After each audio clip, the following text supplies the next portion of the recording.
Oi, gente. Hoje eu quero falar com vocês sobre um vídeo que eu assisti da Tatiana Feltrin falando sobre o livro negro do comunismo. Porque tem muitas coisas que a Tatiana Feltrin não fala, outras que acabam reforçando distorções existentes na sociedade em geral e, enfim, muita coisa do senso comum. E por isso que eu resolvi fazer esse vídeo de hoje. Nem tudo do que ela diz é para se jogar fora, mas muita coisa, infelizmente, é. E a gente precisa falar sobre isso no vídeo de hoje. O vídeo chegou à minha atenção pela minha esposa. Minha esposa me indicou porque minha esposa está num processo de deixar de assistir a Tatiana Feltrin, mas ainda assiste de vez em quando, e acabou vendo esse vídeo dela. Se você chegou agora, o canal é a Nova Máquina do Tempo. Eu sou André Teixeira Jacobina, aqui a gente fala de política, de ciência e de filosofia. Tem uma sessão de diálogos com grandes especialistas, inclusive com Carlos Zacarias, uma pessoa que entende muito mais de marxismo, de comunismo do que eu e do que a Tatiana Feltrin, além de outras pessoas que eu entrevistei que têm esse entendimento mais profundo, não é? E se você gosta do que eu faço, se inscreva no canal, dê um like, compartilhe e considere se tornar um apoiador do canal. Apoiadores podem escolher pautas e tem uma série de outros privilégios, recebem vídeos de forma antecipada e tudo mais. Bem, ela tem um determinado momento, logo aos 5 minutos e 30 segundos, mais ou menos, que ela diz que pouco tempo depois da Revolução começa o regime comunista. Aí a gente tem que interromper e dizer que não. Ela inclusive cita uma definição do comunismo do Google, e até da Wikipédia é melhor do que a do Google, que diz: o comunismo é uma ideologia política e socioeconômica que pretende promover o estabelecimento de uma sociedade igualitária, sem classes sociais e apátrida, baseada na propriedade comum dos meios de produção. Bem, uma pergunta básica seria: algum país atingiu uma sociedade sem classes sociais? Com completa ausência de classes sociais? Não. Então, nenhum país foi de fato comunista. O que você poderia dizer é que tinha o comunismo como um horizonte, ok? E se foi nesse sentido que ela quis dizer, que os autores estão trabalhando, a gente poderia ainda aceitar com total generosidade. Eu estou, aliás, fornecendo uma generosidade que eu não sei se vão ter comigo, mas é uma coisa de estilo, né? Então, se a gente for colocar como não identificando o regime como de fato comunista, porque obviamente não é, não basta conhecer um pouquinho sobre a União Soviética, ou sobre Cuba, ou sobre todos os países que fizeram revoluções e que implantaram regimes com intenção de um dia se tornar comunistas, para chegar à conclusão óbvia que eles nunca foram comunistas, porque nunca foi uma sociedade sem classes sociais. Isso é um primeiro ponto, não é? Ainda sobre esse tema, o próprio Lenin disse que o que havia na União Soviética era capitalismo de Estado. A explicação de Lenin é, aliás, muito simples para isso. Ele que tinha textos complexos, mas isso é bem simples. O feudalismo é o sistema onde os senhores feudais têm o controle do meio de produção. Capitalismo é o sistema onde os capitalistas, os empresários, têm o controle dos meios de produção. O socialismo é o sistema onde os trabalhadores têm controle dos meios de produção. Como não era o que aconteceu na Rússia na época que o Lenin era o governante máximo, o que aconteceu na Rússia foi o Estado tomar conta dos meios de produção, o que, na concepção do Lenin, era capitalismo de Estado, que poderia ter um lado bom, ter um lado ruim. Ele tem críticas ao próprio capitalismo de Estado que ele estava gerindo, mas ele entendia que teria que se caminhar na direção do socialismo, que seria o controle dos trabalhadores dos meios de produção. Eu tenho um vídeo sobre isso aqui no canal, se chama A Maior Mentira do Século XX. Eu falo muito sobre Lenin, sobre Stalin, sobre Trotsky, que acho que vale a pena as pessoas que não conhecem conhecerem, né? Falando sobre Marx, Marx quase não escreveu e descreveu nada sobre o comunismo. Logo, atribuir a Marx e a Engels um regime específico com coisas que ele não abordou é um equívoco grave. Quer dizer, Marx, por exemplo, tem uma fala longa sobre a construção da democracia, isso na crítica da filosofia do direito de Hegel. E tem um texto que eu vou colocar no link na descrição que fala sobre a importância dessa construção da democracia. E se você olhar para o autoritarismo dos regimes stalinistas e seus derivados, obviamente que há uma ruptura muito grande com esses ideais. Então, só aí você já poderia ver que tem alguma coisa errada no reino da Dinamarca, não é? Vamos lá. Ela tem um determinado momento que ela fala que o fato de ter sido tomado pelo Estado, né? Ela fala do Estado tomando os meios de produção. Bem, o Estado tomar é uma evidência de que se tratava de capitalismo de Estado, ou seja, quem estava assumindo as funções do capitalista, do dono dos meios de produção, era o Estado. Então, se um dia esse regime iria se tornar socialista ou não, é uma interrogação. Inclusive, quando Stalin chega ao poder, depois da Guerra Civil, a primeira coisa que ele faz é ir progressivamente destruindo as empresas cooperadas, que era o que restava ainda de socialismo na União Soviética. Então, quem termina de acabar com o socialismo na União Soviética foi o próprio Stalin. Sobre o livro negro, eu já li textos que dizem que tem muita informação correta, tem informações fraudulentas. Eu, como não sou um especialista nesse assunto, e eu tenho esse cuidado de evitar passar julgamento sobre coisas que não sou especialista, eu recomendo, aliás, que a Tatiana Feltrin comece a fazer isso. Então, por exemplo, ela pesquisa se tem pessoas que questionam os dados do livro negro, que dizem que os dados, inclusive, foram falsificados intencionalmente.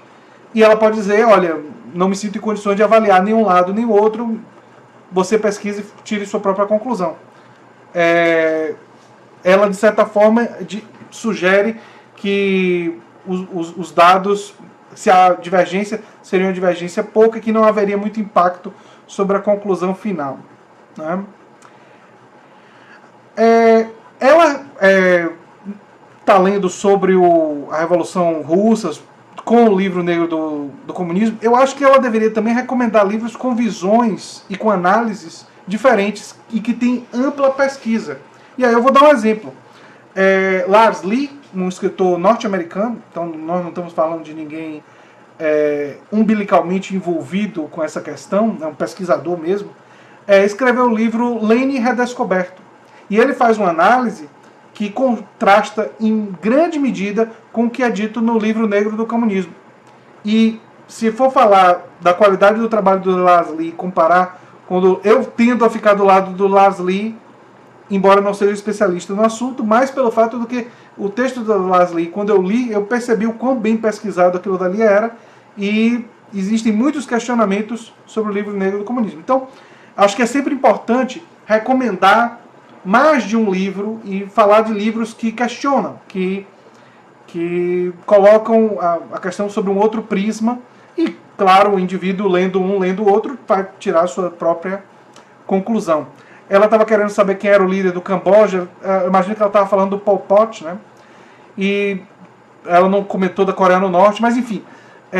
O que é importante falar sobre essas lideranças autoritárias, totalitárias, é que elas vêm, todas elas, sob a influência do stalinismo. Então, você pode ver o maoísmo, que tem suas diferenças e suas especificidades, o castrismo e outras influências, como derivações do stalinismo. O stalinismo era a matriz principal. E o stalinismo tinha coisas como, além de uma estrutura totalitária, com pretensões totalitárias e muito autoritarismo, tinha culto à liderança, o povo estimulado a ter fotos, né, do grande líder em casa e tudo mais. Então havia uma dimensão profundamente autoritária nessa liderança e nessa corrente, digamos assim, ideológica dentro de uma parte da esquerda. E aí ela diz, e eu vou focar bastante agora nisso, que ela não entende como é que a esquerda ocidental reclama para si a luta dos direitos LGBTQ e apoia Cuba que teve uma perseguição aos homossexuais. Bem, a primeira coisa que ela precisa entender é que nem toda a esquerda apoia Cuba, ou nem totalmente, e alguns deles parcialmente, não é? Eu, por exemplo, se eu morasse em Cuba, eu estaria preso, porque eu sou um democrata radical. Então o que falta a Tatiana Feltrin, e aí é muito grave mesmo, é ela ver que a esquerda não é uma coisa só, e a direita não é uma coisa só. E ela trata como se fosse. Quer dizer, ela dizer que a esquerda apoia Cuba, e apoia, por exemplo, a falta de liberdade de imprensa de Cuba, o autoritarismo cubano, Paredon e outras atitudes absolutamente condenáveis, mostram ignorância, e aí eu peço desculpa se ela se sentir ofendida vendo esse vídeo, achar que eu estou xingando ela. Não, não. Eu estou falando ignorância no sentido de que ela não conhece. Ignorância, e ela é de palavras, ela conhece isso. Ignorância no sentido de desconhecimento. Ela desconhece a complexidade da esquerda. A esquerda, desde o século...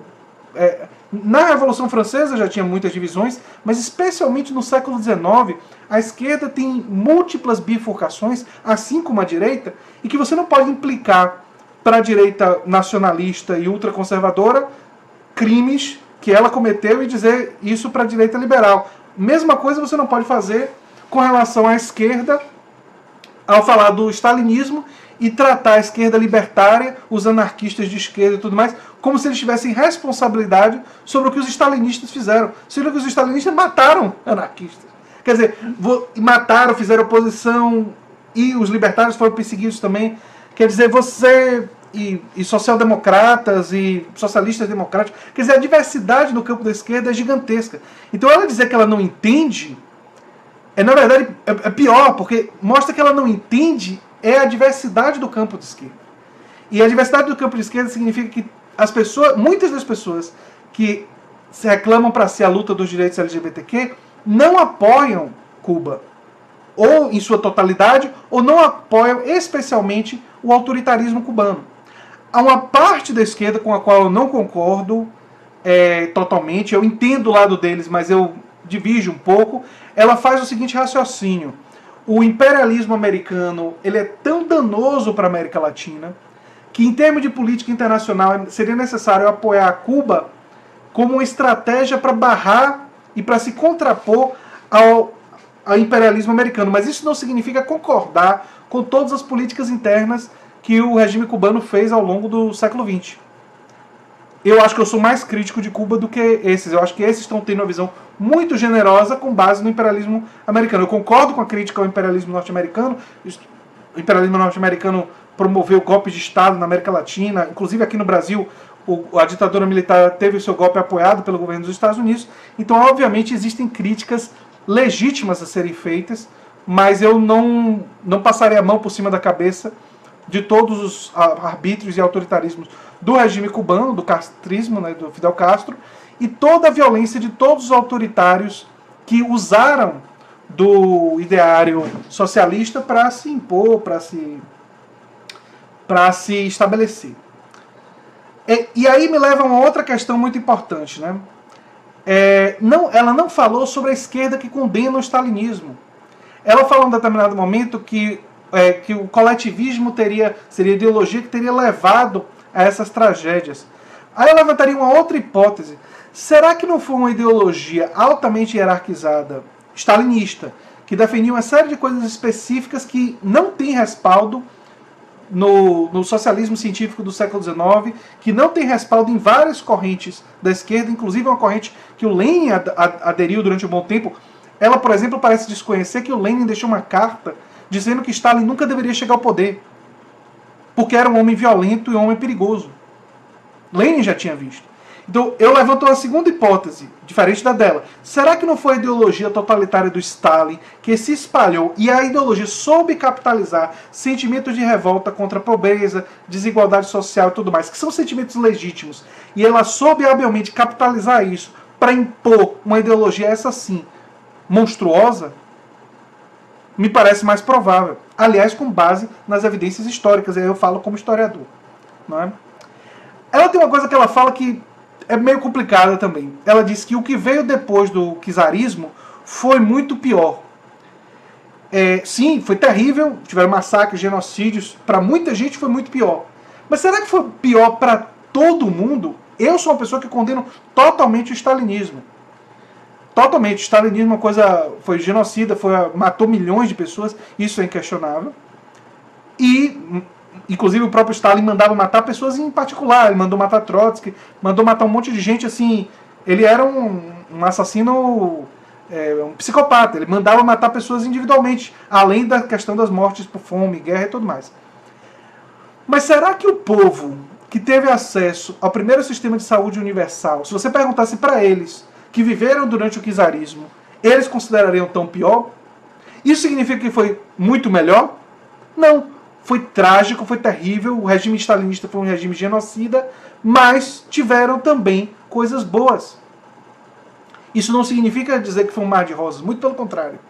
Ter essa clareza e ver essas nuances e a complexidade da realidade, e que dependendo de para quem você perguntasse, a Revolução Russa pode ter sido, essas pessoas podem considerar que foi melhor do que o que eles viviam com o czarismo, é uma visão mais completa da realidade, mas vê a realidade de uma forma, digamos, menos limitada. Enfim. Vale lembrar que a União Soviética se tornou uma potência científica, colocou o primeiro homem fora da atmosfera, o Yuri Gagarin, foi fundamental para a derrota do nazismo na Segunda Guerra Mundial, a Batalha de Stalingrado foi uma batalha fundamental, e derrotar o nazismo, com todas as críticas que eu tenho à União Soviética, e são muitas, e o stalinismo foi uma das piores ideologias que surgiu no século XX, e eu trato o stalinismo como uma ideologia própria em si. Para mim existe a ideologia stalinista, que sim, ela se apoiou no ideário socialista de igualdade, mas ela tinha características altamente específicas, e o que se espalhou não foi o comunismo, foi o stalinismo. O stalinismo se espalhou pelo mundo todo. O stalinismo influenciou o castrismo aqui na América Latina, o stalinismo influenciou Pol Pot, o stalinismo influenciou Mao, e Mao tem lá suas especificidades na China. Né? Aí tem uma outra coisa que ela diz, e eu já estou terminando o vídeo, que Lenin e Trotsky, ela diz assim, levou pessoas despreparadas ao poder. Será que Lenin e Trotsky eram pessoas despreparadas? Aí eu pergunto, ela já leu Lenin Redescoberto? Porque quando você lê Lenin Redescoberto, você vê que Lenin pode até ser altamente criticável, mas ele estava enfrentando uma guerra civil e ele mostra muita inteligência, capacidade intelectual muito avançada. Você pode discordar dele, mas achar que ele é despreparado já começa uma coisa que não... Enfim, me parece que contrasta com a realidade. O mesmo pode ser dito de Trotsky, que também era um grande intelectual e uma pessoa que entendia de gestão de pessoas. Enfim. Trotsky teve um grande erro, que foi ter pensado no partido acima de si próprio. Porque ele deveria ter sido um pouco mais individualista, aí sim, e ter dito, olha, essa carta aqui do Lenin mostra que Stalin não deve ascender a coisa nenhuma. Ele deveria ter derrubado Stalin antes dele ter se tornado o monstro que ele se tornou. Infelizmente, as pessoas às vezes, querendo ser honradas, querendo não prejudicar a estrutura e tudo mais, cometem esses erros, e Trotsky cometeu. Agora, Stalin sim era uma pessoa intelectualmente menor, você pode pegar os textos dele para ver isso, e era um genocida, né? Mas ele tem um agravante, que o Stalin não enfrentou uma guerra civil. O Lenin e o Trotsky enfrentaram. Inclusive, Rosa Luxemburgo, intelectual que a Tatiana Feltrin não cita, tem textos refletindo sobre o fato de que Lenin e Trotsky, muito do que eles fizeram e parte do modelo que eles precisaram implementar, esteve muito conectado com o fato de que eles tiveram que enfrentar uma guerra civil. Esse álibi, Stalin não tem. Por isso que eu reforço a ideia de que Stalin desenvolveu uma ideologia altamente específica, que é sua interpretação utilitária para fortalecer o seu próprio poder pessoal, que a gente chama de stalinismo. Né? Enfim.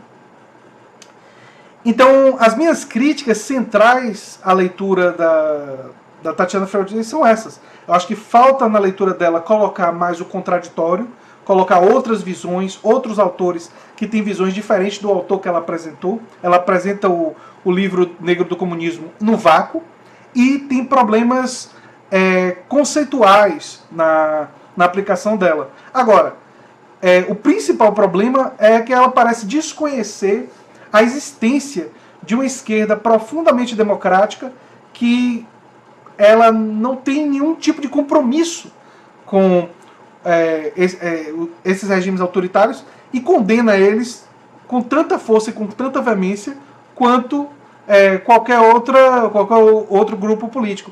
Inclusive, eu não vi se ela já falou sobre George Orwell, mas George Orwell é um grande exemplo de uma pessoa que continuou de esquerda, mesmo sendo o maior crítico do stalinismo. E por isso que eu uso tanto ele como referência aqui no canal. Né? Enfim, então, ele ajudaria ela a compreender um pouco isso. Né? imagino que já tenha lido os livros dele, mas agora eu fico na dúvida o quanto ela o compreendeu, né? Talvez ela tivesse que ler não apenas os livros de literatura do George Orwell, mas ler também as suas cartas, seus textos. Isso talvez ajudasse ela a compreender melhor. Eu acho lamentável porque parece que depois do episódio lá com o Olavo de Carvalho, ela tem fortalecido essa perspectiva. Talvez do ponto de vista mercadológico, ela tenha achado um nicho de mercado que vai servir para ela. Mas eu ainda pressionaria na direção de um pouco mais de equilíbrio, um pouco mais de objetividade e o diálogo com diferentes perspectivas e pontos de vista. Acho que você se aproxima mais de uma objetividade maior quando você faz o confronto de diferentes pontos de vista, em vez de assumir um único como verdadeiro. Mas isso daí é uma influência do Pierre Bourdieu sobre minha forma de ver o conhecimento científico, né? Enfim, se você gosta do que eu faço aqui no canal, se inscreva, dê um like, compartilhe e considere se tornar um apoiador nosso. Um abração e até o próximo vídeo. Tchau, tchau.